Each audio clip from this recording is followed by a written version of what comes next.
it's just getting out there and showing the books and just having people that are supportive and people having their websites. It's a lot with the answer. It's just people that follow the artists. What was your follow-up question? Well, I was actually, I guess I have a bunch of questions. Is there any method of distributing in Europe to kind of follow up on what There's you're not. saying? I haven't found a good one. I mean, there's a handful of shops that'll order books, and there's one distributor named Bark Conceal in Belgium that does some distribution, but it's just not enough. So, yeah, we just mainly do it online. Store to store, my understanding is the European market's kind of crazy right now because they've really ramped up the amount of books they're publishing over there, in the French language market in particular, to the point at which it's, and you'll probably relate to this if you go to comic shops here, but if a lot of artists over there feel like if your stuff isn't noticed like the first week that it's on the stands, just the next wave of stuff comes and kind of knocks it off. So it's really hard to break into that market. Well, imagine instead of like 50 Marvel pamphlets. Right, it's 50 hardcovers. 50 hardcover books. Yeah. More than 50, right? I mean, in France, it's like a big issue. They're trying to get everyone to cut back, right? They are, yeah. Is that working? Are they doing it? I don't know what the status is. I remember that there was a push for that, though. But yeah, it's really kind of crazy. Just the amount of shelf space and the number of books over there. Just publishing has gone completely crazy. So even if there wasn't, or even if there were a distribution network, it would. Yeah. There's a problem with just number of shops and the amount of shelf space there. Yeah, my only distro in Europe is through my bookstore distributors. So I have good distro to bookstores. DAP works with a company called Idea, which is in Amsterdam, and they do a pretty good job, and then turn around in the UK. But to comic stores, minimal. The comic stores over there. The comic book shops have to be, the buyers there have to be eager. And not just eager, and the shipping is exorbitant. It's the same as here, So like being in one you have order to mark it European up. books in. I mean, it's a tough racket.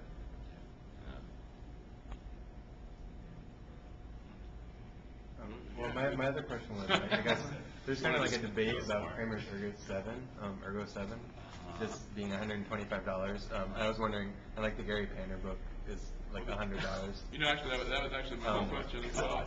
No, I'm wondering. What's the question? Yeah. I'm wondering if you ever wonder if price point becomes a kind of stopping point for getting new readers interested into these books that they might appeal to them, but they see the price. And as an editor, I'm not interested in trying to show anybody anything. Like I'm just trying to make something that's exciting and that has integrity to it for itself, like within itself.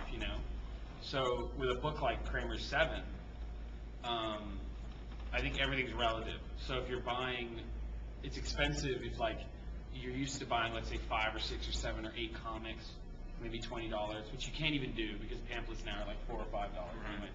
But I understand it's not a normal book. I'm not saying all books should be $125. You know what I mean?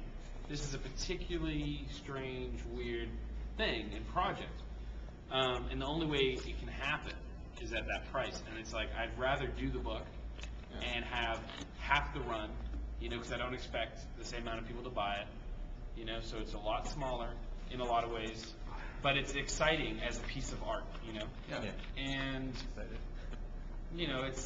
I also think that if someone can't afford it, right? I think 2 art books are like $60, $70, $80, and people have no problem buying that stuff. So I wasn't thinking of like me in a comic book store, I was thinking of like a book, and as a book, $125 is not that crazy. Yeah, it's expensive. I really resent those complaints, actually. And then, I think it's a very insular way of thinking, but at the same time, I understand it. Well, I wasn't complaining. No, I know. Just going back to the online thing, but I wonder if that thanks. Other people. I wonder if like the price leads to just less stores being willing to take that risk. And what I'm doing for that, hold on, because I have a thing on this. You get. Well, you get discounts on Amazon.com. Yeah, and well, this is the thing, is that the people I feel for in this situation with a book like Kramer's, because I expect readers who honestly can't afford it to get it from the library. If they just want to read it and they don't want to spend $125, that's fine. I want people to experience the book. I definitely feel for retailers, because I'm an independent, retailer, and I don't like when people buy all their books off Amazon, and I know that with a book like this, the discount, it's going to be a lot more affordable to get it on Amazon. So I'm planning on doing some touring, so hopefully people would be more willing. I want to help support the retailers, those 10 that we've been talking about.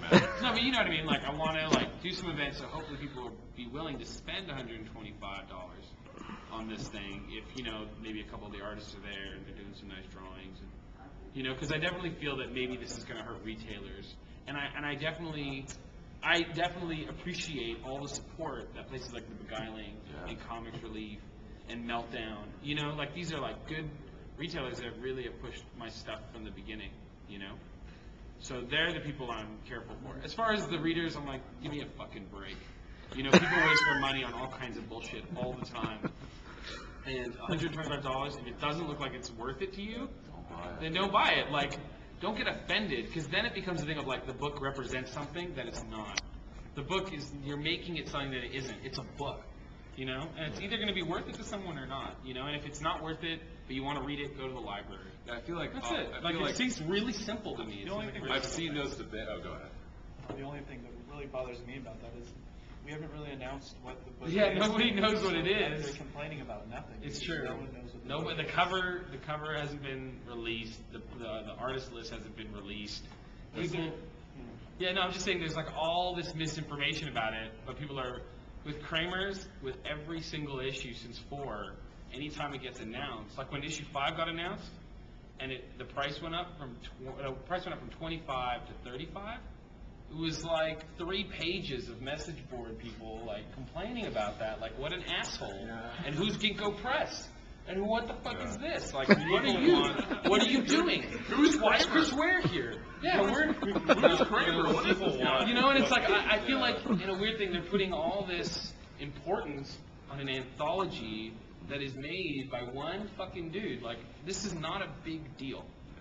People are making this thing. It's limited edition. A lot of People really yeah. want publishers, they expect publishers to somehow live in even greater poverty than we all already do. I've never seen anything like it. I mean, these guys on the message boards, there's one guy, I'll just bring it up, this guy Andre Molitou, this guy Abstract Comics or whatever, complaining endlessly on the Comics Journal message board about too expensive, or he cropped the pages wrong, or For your book? it's not printed right. He has no idea what he's talking about. But it's all this sort of stuff as though we're authority figures that need to be taught a lesson. It's we are barely scraping by. And a $95 Gary Panner book, which is 700 pages of full color reproduction, is the steal of the century. It should be $150. I priced it that low so that people would buy it. I mean, that's the great irony. When somebody complains about that, it's are you That's the fucking same with every insane? frame, every book. It's we price it really as low as. I mean, Gary's worked for 40 years. Give the guy a fucking break. Yeah, but I think it comes from a comic book. If we went to a book, if we went to an art book message board forum, I know. they wouldn't be talking They'd be about that Gary Panner book is so cheap. Right. That publisher's an idiot. Right, I think. Yeah. But I think GAP can't believe how cheap the Gary book